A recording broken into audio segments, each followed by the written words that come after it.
ఎన్నాళ్ళ నుంచి ఉంటున్నారు ఇక్కడ? 22 సంవత్సరాలు సార్. ఎప్పుడన్నా ఇట్లాంటి వరద చూసారా? పోయినసారి కొంచెం వచ్చింది. అవునా? ఇట్లా మామూలు వస్తున్నాయి ఉన్న కొంచెం పోయింది. నా కొడుకు చేసుకుంది. అయ్యో, 11 నెలలు నా భర్త తెచ్చుకుంది. పోయిన నీడ కూడా లేదు. మీరు చూస్తున్నారా? కంటి ముందు కనిపిస్తుంది నీడ.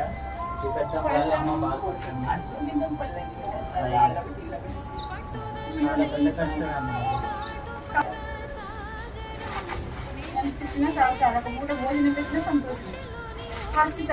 చేసి వచ్చే భర్త గాని తీసుకొచ్చి ఇచ్చే కొడుకు గాని లేకుండా అయిపోయింది. భగవంతుడు ఎంత కష్టాన్ని ఇచ్చాడు.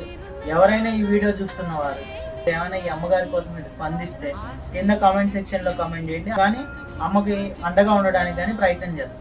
నమస్కారం. వీడియోస్ కింద నచ్చితే ఇలానే లైక్ చేయండి, షేర్ చేయండి, సబ్స్క్రైబ్ చేయండి. ఆ ట్రస్ట్ కు సహాయం చేయండి. అందరికీ నమస్తే.